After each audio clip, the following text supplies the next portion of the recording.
Welcome to Alley-Oop Bracketology. I'm here with John. Tis the season for all these brackets. You know, we have the greatest time of the year for college basketball. So we're going to break down each region, some teams to watch, some matchups to watch. We'll start off with the East. John, I'll pass to you. What are you looking for? So in the East, I don't think it's as tough of a region as everybody seems to think it is. Obviously, you have Duke's the #1 overall seed. Michigan State's a solid team. But outside of those two, I don't think there's a lot of strong teams.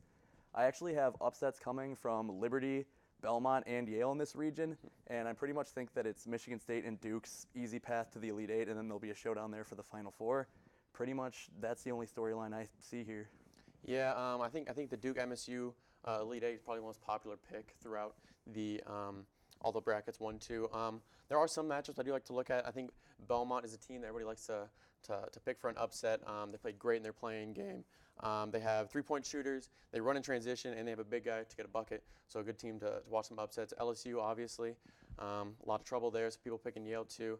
Then moving forward to, I think Louisville, Michigan State, a couple blue blood programs. Even though Louisville is a little bit of a decline, I think that'll be a great matchup. But as you said, I think it really is a Duke, Michigan State. Maybe Duke could falter against Virginia Tech. They played a couple times. Virginia Tech shoots well, but I definitely think that it's a pretty easy path for both 1 and 2. I do think that Virginia Tech has a chance to give Duke a tough game, like you said. I do think Belmont is a trendy pick, but I actually like them a lot to go to the Sweet 16. Unfortunately, I don't think they're going to be able to beat Michigan State, but there are a couple teams in there I think have a chance to give a run for their money, but I think in the end it's just going to be Duke and Michigan State. Moving forward, we have to look at the West bracket, Michigan's bracket, obviously. I definitely think that we got a pretty favorable draw compared, especially how our season ended. Nevada, a lot of people like them. They made a good run last year. I'm not that nervous against that one. They might not beat Florida. Florida's okay. Nevada has the Martin brothers, obviously, Martin twins. They're a couple chuckers. I really think that our defense will shut them down. But I think you like this matchup too. The Buffalo-Texas Tech potential matchup I think will be a really phenomenal one. I waver about that matchup over and over. Been thinking Buffalo. They had a really good season, good player, but Texas Tech, they're pretty similar to us. Good defense, a lot of athletes, so that'll be an interesting one to look at. Yeah, I think this region is going to be real interesting. I think it's a lot tougher than a lot of people actually think it is. I think Texas Tech, Buffalo, Florida State are all underrated teams in this region. I'm really looking forward to the Murray State-Marquette matchup with John Morant and Marcus Howard in the first round. That should be an electric matchup head-to-head and the teams themselves. I do think that the second round challenge is a little bit overrated for Michigan with Nevada or Florida, either one. I think they'll be able to win that game. Unfortunately, I have Michigan losing to Texas Tech. I think their defense is one of the few defenses that is on the level as ours, and I think that we could struggle to put up points against a team like that. They struggle at times this year as well, but I think that they have Jarrett Culver, who could be an X factor in that game. Yep. I really think that Florida State's overlooked here. I think they're going to knock off Gonzaga, and then I think Texas Tech's going to take Florida State in the Elite Eight to go to the Final Four. Yeah, Florida State's a good pick. They really ended the season hot. Took Duke to the brink almost. They're playing very well. As you said, the Marquette Murray State, I expect at least 40 field goals combined between John Morant and Marcus Howard. It's going to be a lot of chucking, but they're both great players, so could work out well. Gonzaga, I actually like a lot more than you do. I actually think Gonzaga's coming out of it, beating us in the Elite Eight. But then again, Michigan could be losing even before that. Ethan mentioned also that we have a very, very tough finish to the season. But moving forward to looking at a different side, the South, Virginia, everyone knows their story last year. What do you have to think about this one? I think it's going to be a completely different story from this year for Virginia. Last year, obviously, they had DeAndre Hunter hurt before the tournament, who was their best player and a projected top 10 pick, I believe, in the NBA this year. I think he's going to be a huge difference maker as they run to the Final Four, actually. I think that UC Irvine is the big upset pick here, along with Oregon. I actually have Oregon going to the Sweet 16 over UC Irvine there. Outside of that, I don't really believe in Purdue. I don't really believe in Villanova there either, so that matchup is going to be weird. I could see any of those 3 out of the 4 teams, I should say. I don't believe in Old Dominion, but I could see 3 out of those 4 teams making the Sweet 16 there. And then I think outside of that, it's Virginia and Tennessee's region again. I mean, I'd like to believe that this could be a Cinderella region for somebody to reach the Final Four, but I think Virginia's just too good this year, and this is the year they make the Final Four. Yeah, I actually agree with you there on the Virginia point. Sooner or later, I mean, they're such a great team. Kyle Guy is my guy. Kyle Guy's a dog. He makes big shots when they matter. Run him off 20 screens, he'll nail 3.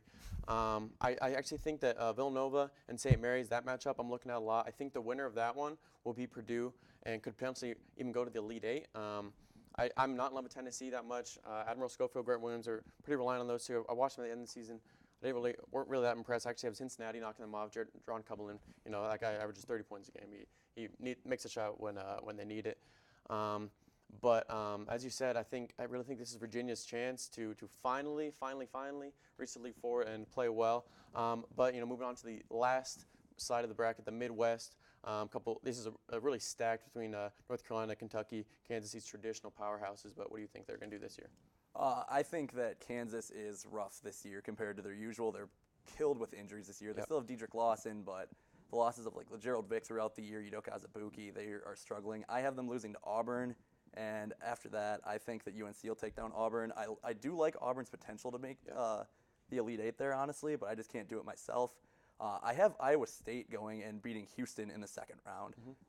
Big 12 is weird this year with Kansas not winning it, so I think that Iowa State's the team to watch there. And then I am really excited about a potential Wofford-Kentucky second-round matchup. Wofford can shoot it with the best of them. Kentucky's always a fun watch in that game. Hopefully it happens in the second round because that could be the game of the tournament right there. Yeah, Terriers are awesome. As you said, I actually agree with the Iowa State point. I think they're also beating Houston. Iowa State, they're extremely streaky, which is good or bad in the tournament. I think they're either a team that loses right ahead to Ohio State in an abysmal shooting night, or they go all the way to the Sweet 16. And they could potentially knock off Kentucky if they beat Wofford. Kentucky, PJ, he's an athlete, gets out and run. He can do everything for him, make a 3, drive to the bucket. But I think North Carolina also, I think that they're the team to beat, even though I do have Kentucky going into the Final Four because I got some variation in the bracket. But North Carolina, great finish to the season. Kobe White, they got Nasir Little, CJ as a great shooter. They're really well-built team, and there's no weaknesses on them. But overall, what do you think is going to be your Final Four and then your eventual winners too? So, yeah, I have Kentucky coming out of this region in a rematch with North Carolina. That should also be a great game. Virginia and Texas Tech, and then Duke. I have Duke beating Texas Tech in the Final Four on that side of the bracket, and then Virginia taking down Kentucky. And I really believe it's Virginia's year. I have them beating Duke in their third chance this year. I think that Kyle Guy's the man, but DeAndre Hunter is going to be the X factor in that matchup, and I think that they'll take down Duke to everybody's surprise. Yeah, I think that's a great pick. I have Duke, and then I have Gonzaga coming out of our side. I have Gonzaga beating Duke Gonzaga. And then I have Kentucky and Virginia, and I think also Virginia's going to be in it. And Gonzaga, Virginia, I have Gonzaga winning it all. Rui Hachimura, he's a great player. That 2 guards they can rely on for a bucket. And they're, once again, Mark Few, he's a great coach, and they're a well-built team, offense, defense, do a little bit of everything. So that is our opinions on the bracketology this year. We could be completely wrong. You never know. We probably will be completely wrong. But looking forward, I really hope it's going to be a great tournament. And make sure you watch more Alley-Oop content.